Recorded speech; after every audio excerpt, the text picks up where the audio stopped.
That's right, 24 pages. It's drawn up by a committee of 7 MPs, 4 of which, Sam, are Conservatives. So as Boris Johnson basically alleges that what you're reading today is not fair and balanced, bear that point in mind. And it comes with a huge amount of evidence, detailed work by MPs on the committee, and basically comes up with a series of points that they're going to put to Boris Johnson when he appears before the committee in somewhere around 3 weeks.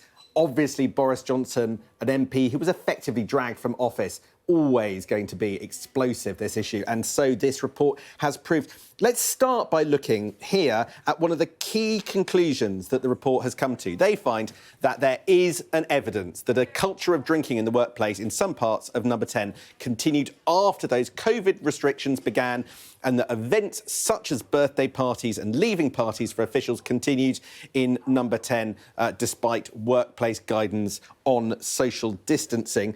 The report talks about the extensive evidence that it collected, not just WhatsApps, we'll get onto that in a moment, but quite clearly the 7 MPs conducted a site visit to Number 10. They actually went to Number 10 a couple of weeks ago.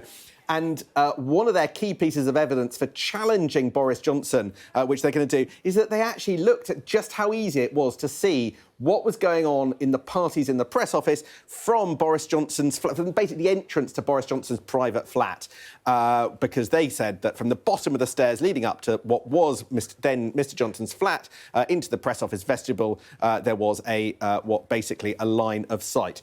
So let's look at the meat of this report first of all.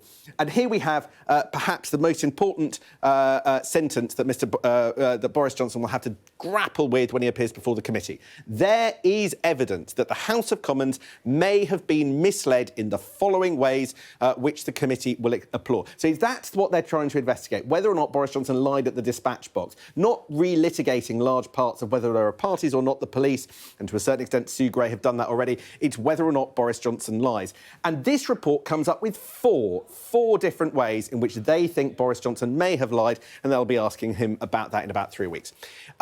MPs may have been misled when Mr. Johnson said on the 8th of December 2021 that no rules or guidance had been broken in Number 10.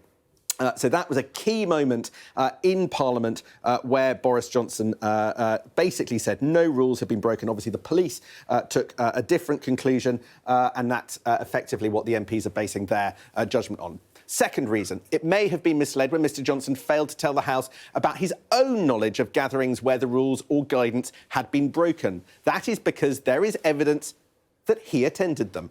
So again, MPs suggesting that Boris Johnson really should have known better when he when he addressed MPs in the House of Commons at the dispatch box, because he was at some of the events. Third thing they're going to ask Boris Johnson about, it may have been, the Commons may have been misled when Mr. Johnson said on the December the 8th that he relied upon repeated assurances that the rules had not been broken. And actually the committee go through in some detail why they think that actually just relying on assurances, who was giving the assurances and the basis for the assurances was simply not good enough in their view for the government to basically formulate a line to the outside world that nothing had been going on. The fourth reason that MPs suspect that the House of Commons might have been misled is because Mr. Johnson gave the impression that there needed to be investigation by the Second Permanent Secretary to establish whether the rules and guidance had been broken before he could answer questions to the House, while repeatedly making statements to the House he appears to have had personal knowledge that he did not reveal. In other words, MPs are saying, why is Boris Johnson basically saying he needs an independent inquiry where he could have answered immediately quite a lot of the questions that MPs were asking? But the WhatsApps are absolutely key to this. And when you look at very senior figures, you see all the way along they have been quite uncertain about what to do in the face of public denials. The Director of Communications at the time was saying things like, I don't know what we say about the flat. Please, can we say something very robust? Let me just come on to the next one. You have other WhatsApps where Number 10 say that they're worried about leaks of the Prime Minister having a piss up, and to be fair, I don't think that's unwarranted. So deep concern about all of this in Number 10. You do have lots of pictures in this, including this one of a gathering which was in November 2020. But just look at that. I'll leave you with that. That's the table where the table at the heart of the gathering, you can see 1, 2, 3, 4, 5 bottles of wine, what may be a bottle of vodka, clearly alcohol-coloured liquid in the various plastic cups, a little bit of takeaway.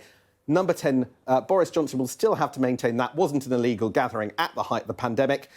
We look forward to hearing from him in about 3 weeks.